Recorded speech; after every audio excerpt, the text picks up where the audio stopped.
السلام عليكم. النهاردة هنتكلم عن سؤال بيتكرر يوميا: ليه تقريبا 90% من الدايتس بتفشل، وليه المريض بينزل وزن ويرجع يزيد أكتر من الأول؟ خليني أكون واضح، المشكلة مش مشكلة إرادة بس، في حاجات فسيولوجية لازم نبقى عارفينها. خلينا نقول إن التراديشنال موديل أو النظام اللي احنا كلنا عارفينه أو متعودين عليه هو كالوري ديفيسيت بيساوي ويت لوس، أو نقص أو عجز في السعرات الحرارية بيؤدي إلى نقص في الوزن. ده صحيح حسابيا، لكن الجسم مش آلة حاسبة. الموضوع بيبقى مختلف شوية، لأن الجسم عبارة عن adaptive biological system أو نظام بيولوجي معقد، مش مجرد حسابات ايه اللي داخل وايه اللي خارج. خلينا نقول ان التوتال انرجي اكسبندتشر او التي اي اي بتتقسم لثلاث حاجات، او خلينا نقولها ان اجمالي الطاقة او السعرات المبذولة او المستهلكة من الجسم تتقسم لثلاث اقسام: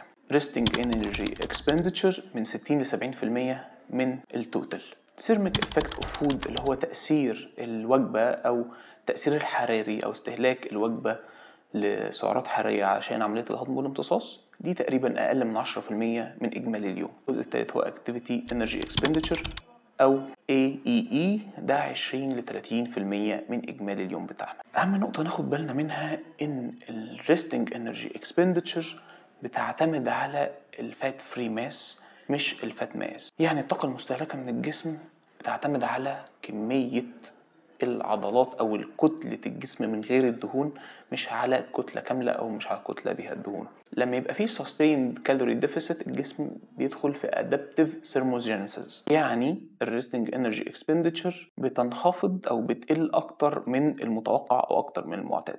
وده شفناه في الكلينيكال داتا. الريستنج انرجي اكسبندتشر ممكن يقل من 15 ل 20% من البريدكتيف فاليو بعد الويت لوس، وده معناه ان المريض اللي كان بيحرق 2500 كيلو كالوري ممكن بعد فقدان 10 كيلو يحرق 2000 كيلو كالوري، وممكن اقل من كده.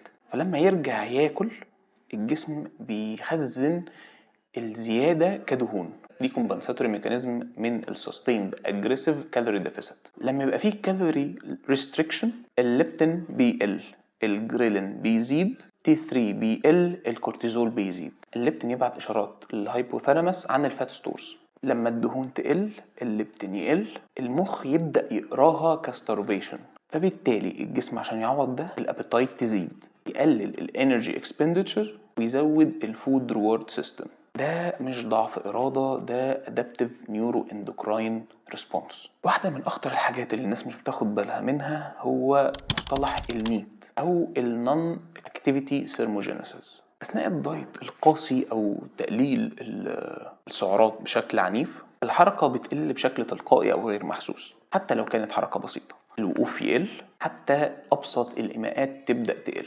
ده ممكن يخسرنا من 200 ل 500 كالوري يوميا من غير ما المريض ياخد باله او يحس بيها، وده سبب ان الكارديو لوحده مش كفايه. كلينيكال نيوتريشن احنا مش بنعالج رقم على الميزان، احنا بنعالج بودي كومبوزيشن او بنتعامل مع حاله المريض ككل. لما يبقى فيه رابيد ويت لوس مش الفات ماس بس هي اللي بتقل، الفات فري ماس برضو بتنزل معاها، وده بيخلي الريستنج ميتابوليك ريت يقل، الفانكشنال كاباسيتي بتقل، واحتماليه الويت جين بتزيد. الجايد لاينز من الاسبن والاسبن بتقول لنا ايه؟ الريزيستنس تريننج مهمه جدا ومانداتوري لازم يتم تنفيذها. البروتين يبقى في رينج من 1.2 ل 1.6 جرام بر كيلو جرام، ويبقى فيه مودريت ديفيسيت من 10 ل 20%. طب في الاوبيزيتي او في الفات ماس الكبير او الاوزان الثقيله او خلينا نقولها في حالات السمنه، بيبقى فيه كرونيك لو جريد انفلاميشن. ده بيعمل ايه؟ بيزود لنا الانفلاماتوري ميدياتورز، حاجات زي الانترليوكين 6، تيومر نيكروزز 1 الفا، سي ار بي، والفري فاتي اسيد. وده بيدخلنا في فيشس سايكل. هاي فري فاتي اسيد بيعمل لنا انسولين ريزيستنس، بيزود الفري فاتي اسيد، الفري فاتي اسيد بتزود الانسولين ريزيستنس، ونفضل نلف حوالين بعض في الدايره دي. الدايره دي بتعمل ايه؟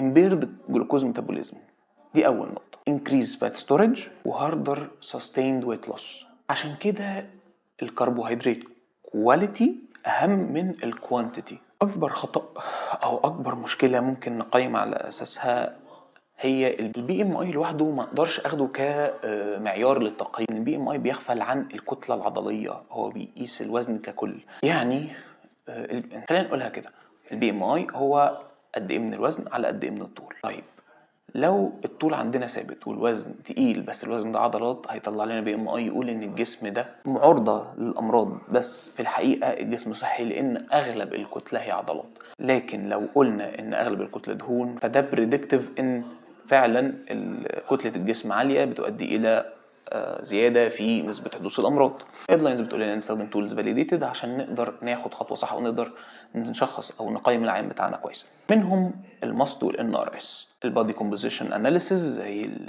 المتعارف عليه بالانبادي او البي اي اي، السي تي او الام ار اي. والفانكشنال اسسمنت زي الهاند جريب سترينث او الداينامومتر، انفلاماتوري ماركر والميتابوليك بانل. طيب الانترفنشن بتاعنا يبقى عامل ازاي؟ اول حاجه الكومبريهنسيف اسسمنت او الاسسمنت بشكل واضح وقوي معتمد على اسس علميه. تاني حاجه المودريت كالوريك ديفيسيت زي ما قلنا من 10 ل 20%. تالت حاجه الاديكويت بروتين. ورابع حاجه مهمه جدا الريزيستنت تريننج، ودي حاجه مانداتوري في وقت الويت لوس. سليب اوبتمايزيشن وستريس مانجمنت والستراكشر مينتننس فيز، ده لما نوصل للتارجت بتاعنا. اكبر مشكله في الويت ريجين او الويت سايكلينج ان احنا نسيب العيان بتاعنا بمجرد ما يوصل للتارجت بتاعه او للويت المطلوب من غير ما نوجهه ونقول له المفروض يعمل ايه عشان يحافظ على حياه صحيه ونمط صحي. لازم ناخد بالنا من حاجه اسمها set point theory، ودي ان الجسم بيرجع للنقطه الامان بتاعته او السيف بتاعته بمجرد ما نديله مساحه من الحريه. لو فقدان الوزن كان سريع وعنيف، الرجوع للنقطة دي هيبقى أسرع وممكن نكسرها ونعلى عن كده كمان كنوع من الأدابتيف ميكانيزم أو الأدابتيف سيستم بتاع الجسم. في سيت بوينت أنا هرجع لها علشان ده السيف زون بتاعي. عشان كده من الحاجات المهمة structure reverse dieting، gradual caloric normalization، واللونج تيرم مونيتورنج. الحاجات دي هي اللي بتمنع الويت ريجين أو الويت سايكلينج. والحاجات المهمة اللي ناخد بالنا منها، الكالوريز مهمة لكن الجسم عنده ادابتيف ميكانيزم لازم ناخد بالنا منها. الادابتيف ثيرموجينيسيس دي حاجة حقيقية ولازم نحطها في الحسبان. الهرمونات بتتغير في وقت الدايت. اللين ماس بريزرفيشن حاجة مهمة جدا وحاجة كريتيكال لازم ناخد بالنا منها. المينتنانس فيز من اهم نقط او من اهم المراحل في الفات لوس فيز. والباور از نوت ا دايجنوزز. ولو انت مهتم بعلم الكلينيكال نيوتريشن اشترك في القناة. الهدف هنا بناء كلينيكال كومبتنسي مبنية على أسس علمية ومتماشية مع الانترناشونال جايد لاينز. أشوفكم في المية، والسلام عليكم ورحمة الله.